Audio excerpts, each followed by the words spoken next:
तृतीय अंश 14वां अध्याय श्राद्ध प्रशंसा। श्राद्ध में पात्रापात्र का विचार। और बोले, हे राजन, श्रद्धा सहित श्राद्ध कर्म करने से मनुष्य, ब्रह्मा, इंद्र, रुद्र, अश्विनी कुमार, सूर्य, अग्नि, वसुगण, मरुदगण, विश्वदेव, पितृगण, पक्षी, मनुष्य, पशु, सरीसृप, ऋषिगण तथा भूतगण आदि संपूर्ण जगत को प्रसन्न कर देता है। हे नरेश्वर, प्रत्येक मास के कृष्ण पक्ष की पंचदशी यानी अमावस्या और अष्ट का, हेमंत और शिशिर ऋतुओं का के 4 महीनों की शुक्लाष्टमियों पर श्राद्ध करे। ये नित्य श्राद्ध काल हैं। अब काम्य श्राद्ध का काल बतलाता हूँ, श्रवण करो। जिस समय श्राद्ध योग्य पदार्थ या किसी विशिष्ट ब्राह्मण को घर में आया जाने अथवा जब उत्तरायण या दक्षिणायन का आरंभ या व्यतिपात हो, तब काम्य श्राद्ध का अनुष्ठान करे। विषुव संक्रांति पर सूर्य और चंद्र ग्रहण पर सूर्य के प्रत्येक राशि में प्रवेश करते समय, नक्षत्र अथवा ग्रह की पीड़ा होने पर, दुस्वप्न देखने पर और घर में नवीन अन्न आने पर भी काम्य श्राद्ध करे। जो अमावस्या अनुराधा, विशाखा या स्वाति नक्षत्र युक्ता हो, उसमें श्राद्ध करने से पितृगण 8 वर्ष तक तृप्त रहते हैं, तथा जो अमावस्या पुष्य, आराद्रा या पुनर्वसु नक्षत्र युक्ता हो, उसमें पूजित होने से पितृगण 12 वर्ष तक तृप्त रहते हैं। जो पुरुष पितृगण और देवगण को तृप्त करना चाहते हों, उनके लिए घनिष्ठा, पूर्वा भाद्रपा अथवा शतिभिषान नक्षत्र युक्त अमावस्या अति दुर्लभ है। हे पृथ्वीपते, अब जब अमावस्या इन 9 नक्षत्रों से युक्त होती है, उस समय किया हुआ श्राद्ध पितृगण को अत्यंत तृप्तिदायक होता है। इनके अतिरिक्त पितृभक्त इला पुत्र महात्मा पुरूरवा के अति विनीत भाव से पूछने पर श्री सनत कुमार जी ने जिनका वर्णन किया था, वे अन्य तिथियां भी सुनो। श्री सनत कुमार जी बोले, वैशाख मास की शुक्ल तृतीया, कार्तिक शुक्ल नवमी, भाद्रपद कृष्णा त्रयोदशी तथा माघ मास की अमावस्या, इन 4 तिथियों को पुराणों में युगाद्या कहा गया है। ये चारों तिथियां अनंत पुण्यदायिनी है। चंद्रमा या सूर्य के ग्रहण के समय 3 अष्टकाओं में अथवा उत्तरायण दक्षिणायन के आरंभ में जो पुरुष एकाग्र चित्त से पितृगण को तिल सहित जल भी दान करता है, वह मानो 1 सहस्र वर्ष के लिए श्राद्ध कर देता है। ये परम रहस्य स्वयं पितृगण ही कहते हैं। यदि कदाचित माघ की अमावस्या का विषान नक्षत्र योग हो जाए, तो पितृगण की तृप्ति के लिए परम उत्कृष्ट काल होता है। हे राजन, अल्प पुण्यवान पुरुषों को ऐसा समय नहीं मिलता, और यदि उस समय माघ की अमावस्या में घनिष्ठा नक्षत्र का योग हो, तब तो अपने ही कुल में उत्पन्न हुए पुरुष द्वारा दिए हुए अन्नोदक से पितृगण की 10 सहस्र वर्ष तक तृप्ति रहती है। तथा यदि उसके साथ पूर्व भाद्रपद नक्षत्र का योग हो, उस समय पितृगण के लिए श्राद्ध किया जाए तो उन्हें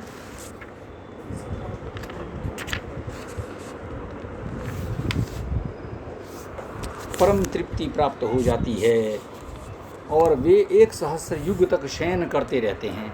लो जी, गंगा, शतद्रु, यमुना, विपाशा, सरस्वती और नैमिषारण्य स्थिता गोमती में स्नान करके पितृगण का आदर पूर्वक अर्चन करने से मनुष्य समस्त पापों को नष्ट कर देता है। पितृगण सर्वदा ये गान करते हैं कि वर्षा काल भाद्रपद शुक्ला त्रयोदशी के मघा नक्षत्र में तृप्त होकर फिर माघ की अमावस्या को अपने पुत्र पौत्रादि द्वारा दी गई पुण्य तीर्थों की जलांजलि से हम कब तृप्ति लाभ करेंगे।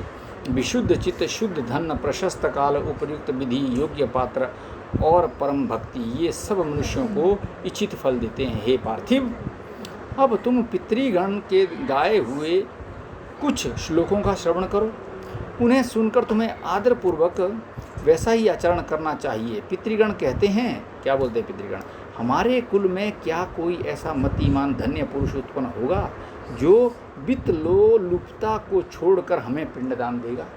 ऐसा बोलते हैं वो। जो संपत्ति होने पर हमारे उद्देश्य से ब्राह्मणों को रत्न, वस्त्र, यान और संपूर्ण भोग सामग्री देगा, अथवा अन्न वस्त्र मात्र वैभव होने से जो श्राद्ध काल में भक्ति विनम्र चित्त से उत्तम ब्राह्मणों को यथाशक्ति अन्न ही भोजन कराएगा, या अन्न दान में भी असमर्थ होने पर जो ब्राह्मण श्रेष्ठों को कच्चा धान्य और थोड़ी सी दक्षिणा ही देगा। और यदि इसमें भी असमर्थ होगा तो किन्हीं द्विज श्रेष्ठ को प्रणाम कर एक मुट्ठी तिल ही देगा, अथवा हमारे उद्देश्य से पृथ्वी पर भक्ति विनम्र चित्त से 7-8 तिलों से युक्त तिलांजलि ही देगा, जलांजलि ही देगा। यदि इसका भी अभाव होगा तो कहीं ना कहीं से एक दिन का चारा लाकर प्रीति और श्रद्धापूर्वक हमारे उद्देश्य से गौओं को खिलाएगा।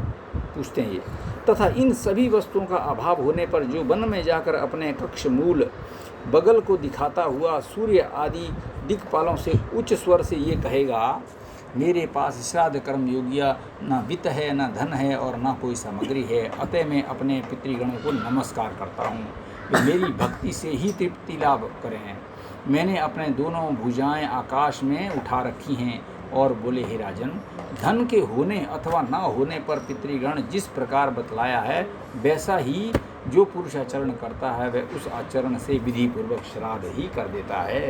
इति श्री विष्णु पुराणे तृतीयांशे 14 अध्यायः 15वां अध्याय श्राद्ध विधि। और बोले, हे राजन, श्राद्ध काल जैसा गुणशील ब्राह्मणों को भोजन कराने चाहिए वह बतलाता हूँ, सुनो। त्रिणाचिकेत, त्रिमधु, त्रिसुपर्ण, चहों वेदों के जानने वाले वेद वेत्ता क्षत्रिय योगी और ज्येष्ठ सामक्ता ऋत्विक भानजे दोहित्र जमाता श्वशुर मामा तपस्वी पंचाग्नि तपने वाले शिष्य संबंधी और माता पिता के प्रेमी इन ब्राह्मणों को श्राद्ध कर्म में नियुक्त करें। इनमें से त्रिणाचिकेत आदि पहले कहे हुओं को पूर्व काल में नियुक्त करे और ऋत्विक आदि पीछे बतलाए हुओं को पितरों की तृप्ति के लिए उत्तर में भोजन करावे, उत्तर कर्म में भोजन करावे। मित्र घाती, स्वभाव से ही विकृत नखों वाला, नपुंसक, काले दांतों वाला, कन्यागामी, अग्नि और वेद का त्याग करने वाला, सोमरस बेचने वाला, लोक निंदित, चोर, चुगलखोर, ग्राम पुरोहित, वेतन लेकर पढ़ाने वाला अथवा पढ़ने वाला, पुनर्विवाहिता का पति, माता पिता का त्याग करने वाला, शूद्र की संतान का पालन करने वाला, शूद्र का पति तथा देवोपजीवी ब्राह्मण श्राद्ध में निमंत्रण देने योग्य नहीं है। ठीक है, ये सब बताया गया। श्राद्ध के पहले दिन बुद्धिमान पुरुष क्षत्रिय आदि विहित ब्राह्मणों को निमंत्रित करे और उनसे ये कह दे कि आपको पितृ श्राद्ध में और आपको विश्वदेव श्राद्ध में नियुक्त होना है।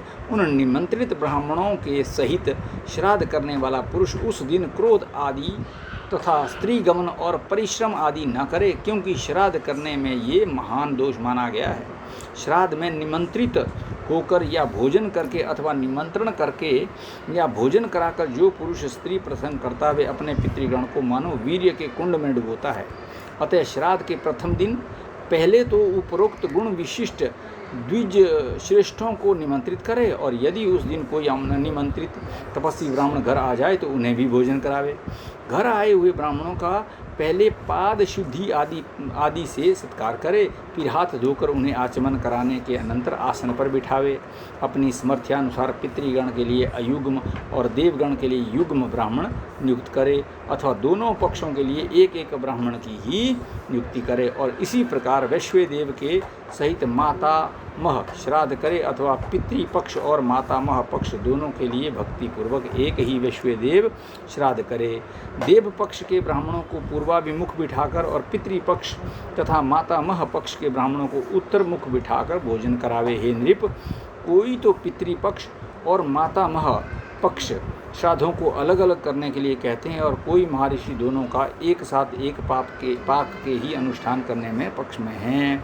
विज्ञ व्यक्ति प्रथम निमंत्रित ब्राह्मणों के बैठने के लिए कुशा बिछाकर फिर अर्घ्यदान आदि से विधि पूर्वक पूजा कर उनकी अनुमति से देवताओं का आह्वान करे। तदंतर श्राद्ध विधि को जानने वाला पुरुष यव मिश्रित जल से देवताओं को अर्घ्यदान करे और उन्हें विधि पूर्वक धूप दीप गंध तथा माला आदि निवेदन करे। ये समस्त उपचार पितृगण के लिए अपसभ्य भाव से निवेदन करे और फिर ब्राह्मणों की अनुमति से 2 भागों में बंटे हुए कुशाओं का दान करके मंत्रोपचार पूर्वक पितृगण का आह्वान करे। तथा हे राजन, अपसभ्य भाव से तिलोदक से अर्घ्य दे। हे नृप, उस समय यदि कोई भूखा पथिक अतिथि रूप से आ जाए तो निमंत्रित ब्राह्मणों की आज्ञा से उसे भी यथेच भोजन करावे। अनेक अज्ञात स्वरूप योगीगण मनुष्यों के कल्याण की कामना से नाना रूप धारण कर पृथ्वी तल पर विचरते रहते हैं। अतः विज्ञ पुरुष श्राद्ध काल में आए हुए अतिथि का अवश्य सत्कार करे। हे नरेंद्र, उस समय अतिथि का सत्कार न करने से वह श्राद्ध क्रिया के संपूर्ण फल को नष्ट कर देता है। हे पुरुष श्रेष्ठ, तदंतर उन ब्राह्मणों की आज्ञा से शाक और लवणहीन अन्न से अग्नि में 3 बार आहुति दे। हे राजन, उनमें से आग्नेय कव्यवाहनाय स्वाहा इस मंत्र से पहली आहुति, सोमाय पितृमते स्वाहा इससे दूसरी और विवस्वताय स्वाहा इस मंत्र से तीसरी आहुति दे। तदंतर आहुतियों से बचे हुए अन्न को थोड़ा थोड़ा सब ब्राह्मणों के पात्रों में परोस दे। फिर रुचि के अनुकूल अति संस्कार युक्त मधुर अन्न सबको परोसे और अति मृदुल वाणी से कहे कि आप भोजन कीजिए। ब्राह्मणों को भी तदगति गतचित और मौन होकर प्रसन्न मुख से सुखपूर्वक भोजन करना चाहिए तथा यजमान को क्रोध और उतावलेपन को छोड़कर भक्ति पूर्वक परोसते रहना चाहिए। और फिर रक्षोघ्न मंत्र का पाठ कर श्राद्ध भूमि पर तिल छिड़के तथा अपने पितृ रूप से उन द्विज श्रेष्ठों का ही चिंतन करे और कहे कि इन ब्राह्मणों के शरीर में स्थित मेरे पिता, पितामह और प्रपितामह आदि आज तृप्ति लाभ उठाएं। होम द्वारा सबल होकर मेरे पिता, पितामह, प्रपितामह आज तृप्त लाभ उठाएं। मैंने जो पृथ्वी पर पिंडदान किया है उससे मेरे पिता, पितामह और प्रपितामह तृप्ति लाभ उठाएं। श्राद्ध रूप से कुछ भी निवेदन न कर सकने के कारण मैंने भक्तिपूर्वक जो कुछ कहा है उस मेरे भक्ति भाव से ही मेरे पिता, प्रपितामह तृप्ति लाभ करें। मेरे मातामह, नाना, उनके पिता और उनके भी पिता तथा विश्व देवगण परम तृप्ति लाभ करें तथा समस्त राक्षस गण नष्ट हों। यहाँ समस्त हव्य कव्य के भोक्ता यज्ञेश्वर भगवान हरि विराजमान हैं। अतः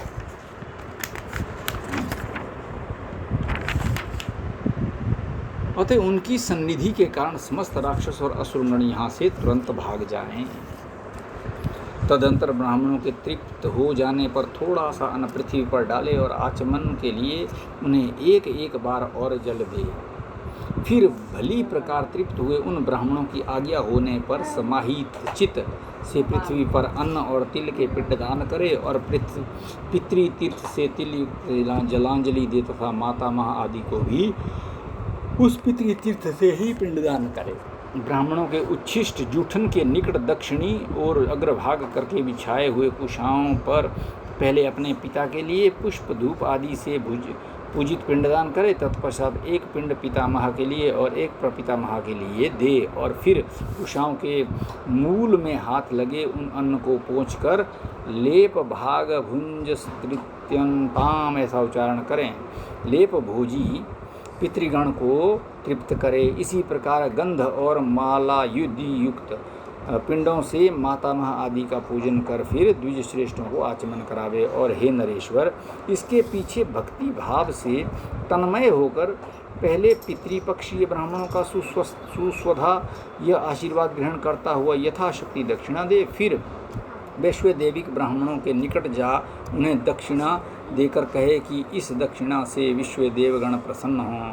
उन ब्राह्मणों के तथास्तु कहने पर उनके आशीर्वाद से के लिए प्रार्थना करे और फिर पहले पितृ पक्ष के और पीछे देव पक्ष के ब्राह्मणों को विदा करे। विश्व देवगण के सहित मातामह आदि के श्राद्ध में भी ब्राह्मण भोजन, दान और विसर्जन आदि की यही विधि बतलाई गई है। पितृ और मातामह दोनों ही पक्षों के श्राद्ध में पाद, शौच आदि सभी कर्म पहले देव पक्ष के ब्राह्मणों का करें, परंतु विदा पहले पितृपक्षीय अथवा मातामह पक्षीय ब्राह्मणों को ही करें। तदंतर प्रीति वचन और सम्मान पूर्वक ब्राह्मणों को विदा करे और उनके जाने के समय द्वार तक उनके पीछे पीछे जाए तथा जब वे आज्ञा दें तो लौट आवे। फिर विज्ञ पुरुष वैश्वदेव नामक नित्य कर्म करे और अपने पूज्य पुरुष बंधुजन तथा भृत्यगण के सहित स्वयं भोजन करे। बुद्धिमान पुरुष इस प्रकार पैतृ और मातामह श्राद्ध का अनुष्ठान करे। श्राद्ध से तृप्त होकर पितृगण समस्त कामनाओं को पूर्ण कर देते हैं।